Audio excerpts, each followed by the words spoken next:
Today I'm going to do a video talking about the convoluted production for my Madman series. Will this video be seen? I don't know, probably not. So I'm going to go over the original ideas I had for the story, the series, go over some production, behind the scenes info, and the context surrounding it. So I'm going to try my best to make this video under 20 minutes, because you'll probably click off if I don't get started soon. And I'm trying to avoid having this video be like a big action build Godzilla retrospective video. Alright, let's get started. If you've seen this series, then you'll know that the very basic concept is, a boy fighting monsters, robots, and dinosaurs. I mean, that's what the bare bones stuff is. Like, that's what's the whole concept. And the concept goes as far back as 2020, surprisingly enough, when I did a personal series called Wyatt'o Adventures.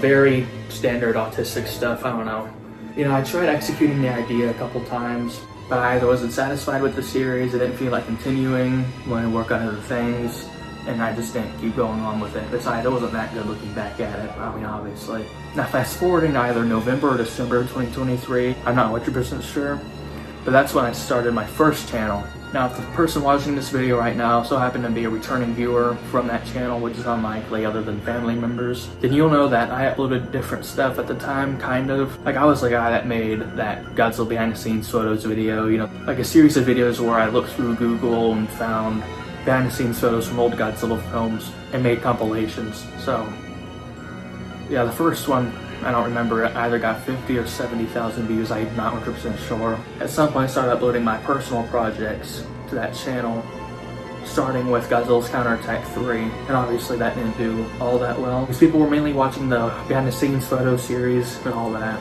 But, since no one was really watching that stuff that I put a lot of work into, and only watching the behind the scenes content, which is not my stuff, it's not stuff that I really put passion into, I decided to take that whole channel down, basically taking the 500, 700 subscribers I had with it. Yeah, that original channel got more subscribers than this one did in the same amount of time. That was the worst mistake I could have done. Also, I could start from scratch. And honestly, I regret it, I do.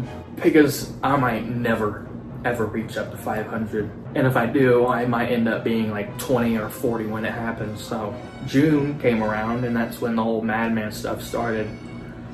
Now this is where the production begins, and it's very convoluted. It's mind-boggling. I don't remember 100% what the inspiration was at the time, other than the Wyatt'o Adventures thing. That was more like a revised concept. So the original story was, this guy working at his job, and outside his office building, he sees this train, and he noticed some suspicious activity going on. He was like, I have to check this out. So the next time the train comes around, he runs to the train and holds on. And then he sees that there's monsters in there, like, some biological mutant experiments.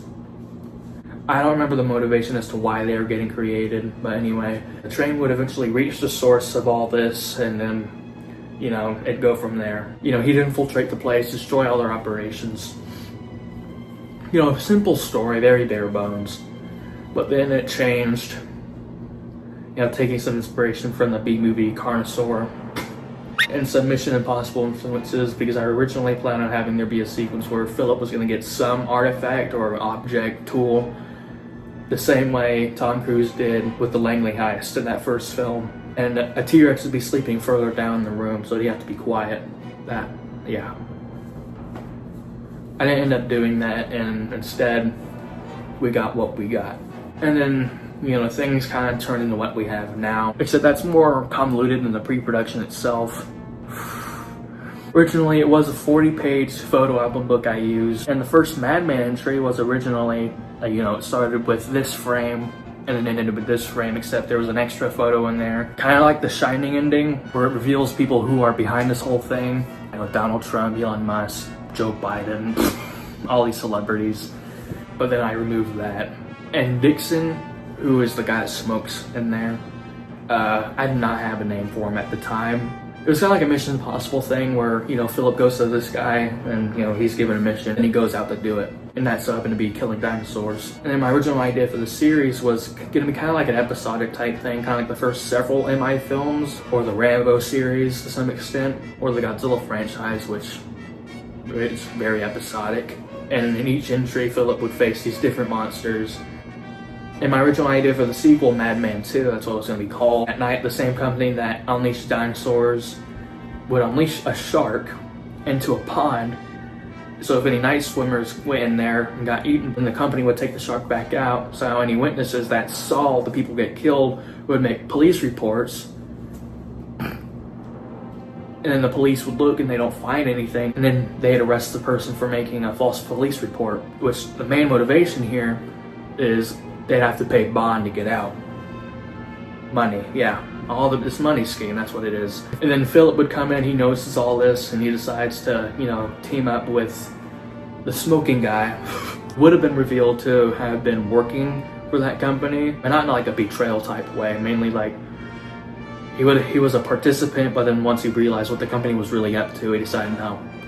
So that's why he got Philip involved to, sabotage the operations. So Philip would deal with the shark while the smoker guy went to the company's building with a camera on and, he records a meeting. The stereotypical trope of a massive expose by uploading stuff, And that was the original idea. Then there would have been a spinoff called The Supplier, who was the smoker guy, which I'm glad I didn't do. The original sequel that did end up happening was the Madman 2 with Robo-X. Yeah, so basically what happened here, that was a whole separate thing from the dinosaur scenes. Basically a Madagascar 2 type thing going on here, where the opening shows Alex's childhood of him getting kidnapped and going to New York. Then it cuts to the events after the first film, which is, continues from there. And that's kind of what happened here. The dog's death happens before the dinosaur stuff, which at the time happened in the first one, and then Robo-X happens. It made no sense. Eventually I combined both entries together, arranged some scenes to where it would make sense to some extent, and I left it with those first 2 entries the way they originally were for a while. So I came back in October and added in some scenes. The scene where Philip is sitting on the couch zoning out after his dog's death, him bandaging his chest with some strap after the confrontation with the dinosaurs, and then immediately after that there was a scene where the deceased T-Rex's brain was getting removed to be put into Robo-X. So I think to some extent, yeah, that works. Then again, this year, after the production of Madman Retribution, I added this opening scene that I cut out once the Madman Surge was released. So, very convoluted production, I know. Now that was the convoluted production for that. Now the production for certain scenes. I don't really have anything to say for the dinosaur scene, other than my mom being a cinematographer for this shot through this shot. We took those pictures in our local state park, and after this frame it cuts to here, which was on my grandfather's property, and I took the pictures myself. So, yeah. Now for the scene of Saki's death, Philip's dog, it was at my aunt's property, and one of her 2 dogs, the corgi named Charlie, we had to get him to lay still in the grass, and it worked for the most part, other than him lifting his head up a few times and my aunt having to let his head back down. And there wasn't really any real problem. It worked out pretty well. And this was in July, so a month after the dinosaur stuff was done. Something that is a bit surreal, Charlie, the actor for Saki, is actually gone now. He was put down earlier this year because he couldn't see or walk all that well, so yeah. Now for the Robo-X stuff, that's a bit more interesting. Probably the most interesting part of the production. Where this chair is right now, on this whole floor space right here, that set city block was put here. And what I did was I used some old keepsake containers, and I drew some windows and put them on there. I just kind of had some fun with it. Put some signs, billboards, and and one of them I took a jab at Logan Paul. For Robo-X, I just used the Godzilla X Kong figure of the Playmates Mechagodzilla, so, I just modified it a little bit by adding some guns on him and artillery in between his spines, which I feel is one of the more better executed ideas, and I think it still holds up despite my mixed feelings on this project. So, yeah. For the scenes inside the Science Expo building, I just took screenshots of 3D models from Sketchfab, so, yeah. Again, so one thing I do have to say about this series is that I do a lot of digital editing that, might come off as lazy. Like how Hollywood nowadays depends on a green screen to insert an actor into a location they could have filmed in person.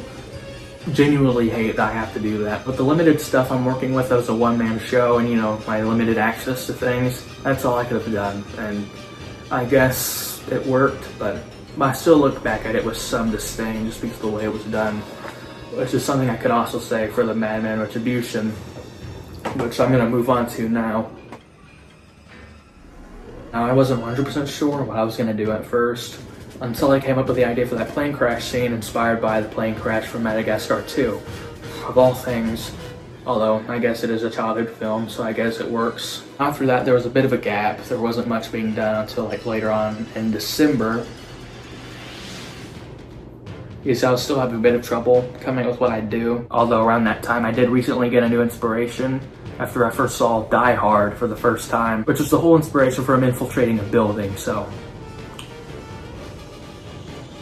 And so the original idea was the story we currently have with Retribution, which was originally titled The Madman Retaliation. I originally planned on doing more during his infiltration scene, doing all this crazy crap, driving around golf carts in the building.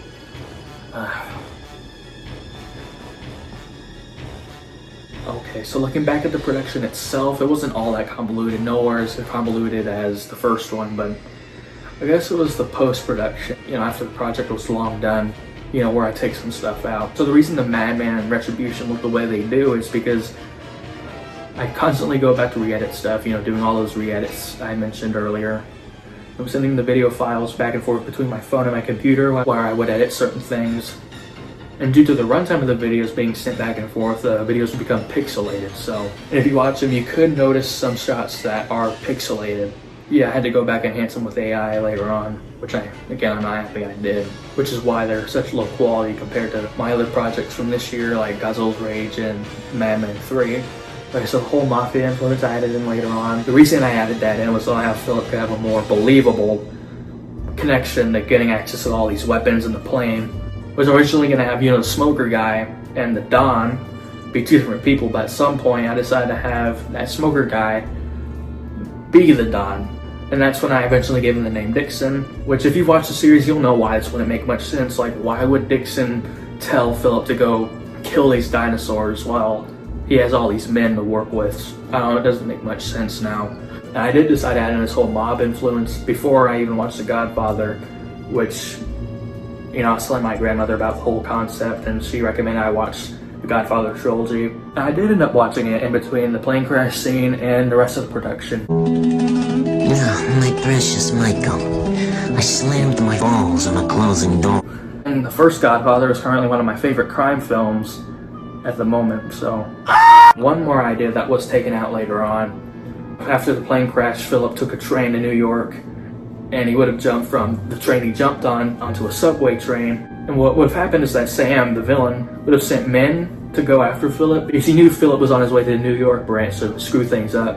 And there would have been a subway fight scene between Philip and these men, which my crazy idea for that was to go up to random New York street men and pay them to take part. Looking back, yeah, it's a very stupid and dangerous idea. And I'm glad I didn't end up going through with it. And the last thing I want to talk about with this entry is Sam. I wanted to have there be a human villain that's like responsible for all this stuff, responsible for Philip being in the position he is now, and dinosaurs being all over the place. My original idea for Sam's appearance was going to be similar to one of the VIPs from Squid Game. I don't know, kind of like a cocky furry type person. During Philip's infiltration, it would have been these big screens on the wall where Sam would show his face to communicate with Philip from while he was somewhere else. But then I eventually decided on the final look, which I guess is, I don't know, it's kind of bland, but I'm not disappointed with it either. As I just explained, these projects' productions were very convoluted, messy. Originally released June, July, and then February. And then February 3rd. It really just reveals how convoluted it was. Now that was my convoluted telling of the messy productions for the first two Madman entries. Now on to the Madman 3, which, out of all of them, had the simplest production. It wasn't messy or convoluted at all, which I feel like shows in the project itself after watching the first two. All that time I was waiting until my channel got a little bit more popular so that I could do bigger stuff with my ideas. But that changed when my mom took me to this house to stay at for a little bit. So yeah, basically after originally wanting to wait for a little while to do the third one, I was thrown into this circumstance where I was like, you know what, no, I have to do it now.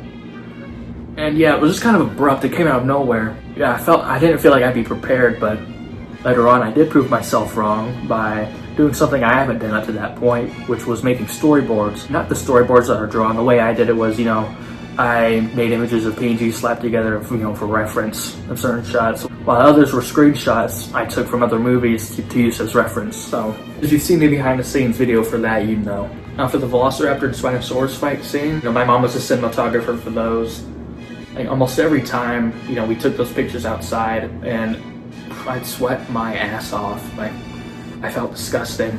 I'm not exaggerating. It wasn't just like a little bit of sweat. I was actually sweating. Because I've sweat a lot before, during my walks. Despite those hardships, it ended up working out well, and it was worth it. But there was one thing I was having a hard time deciding on how to execute, which was the motorcycle scene, which again was inspired by Mission Impossible 2, which Mission Impossible came back in after I saw Final Reckoning, which I didn't really think was that good. I wasn't sure if I should do it in location or doing it with toys and adding myself on there, which the latter is what I ended up doing. Which again, I'm not satisfied with. I would have preferred to do it on location using a real motorcycle, but I did not have access to one. Even though people around this complex and neighborhood have motorcycles, I've seen them parked outside their properties. I could have asked them, but no, I didn't do it. Again, I'm not proud of having to use all this digital crap for it. Not at all. Especially for headshots. Like, I'm not happy about it. I wasn't really satisfied with how some headshots turned out because, I didn't really have access to much because I'm a one-man show. And, I have to do what I'm doing right now with the iPhone 11 by recording myself in the selfie mode and going through the videos and taking screenshots, choosing which frames I could use. And then I have to go back later to enhance it with the AI, which again, I hate that I'm doing that. Although I could have waited for my mom to come home to take those pictures so it wouldn't look so bad. I felt like I was on a tight schedule, because the original release date was August 1st, so I was just trying to get it all done beforehand. And then I got done with it a lot earlier than the intended release date, so I guess, it worked out to some extent. But I'm just not happy with how certain things turned out, so. I do have 2 entries left that I have planned. The current titles being The Madman Skirmish Collapse and Dawn of the Madman. I mean, of course the titles could change, like how Retaliation turned into Retribution and all that. Thinking about all this as a one-man production, it's stressful, I don't know. That was my telling of the convoluted productions for the series as of now. So the way I personally feel about this series is that it gets better with each entry. Although Retribution does have some choppy editing, I have a feeling it will only keep getting better, which is what I'm hoping for. And I am hoping to pull off some big stuff. But again, with my limitations, it's unlikely. I'm hoping to pull off this kind of stuff at some point. Yeah, I basically just spoiled it, but my plan would be to have like a harness with like 2 thick wires connecting me to the helicopter, and I hold onto the railings. Because I'm not stupid or crazy enough to hold on with my bare hands with nothing attached, so. But again, I don't have access to a real damn helicopter, and I don't think I ever would. Although I was in a helicopter when I took like city shots for the Madman Retribution. That was like an attraction type thing. So even then I wouldn't be able to, arrange that kind of thing. Unfortunately, with the way things are, I might just end up doing what I did with the motorcycle. So that was my behind the scenes story of this series. If you haven't seen it yet and you're watching this video, I guess you could watch it if you want to. And if you have and you're watching this video, I hope you're looking forward to what I have planned. Wyatt'o.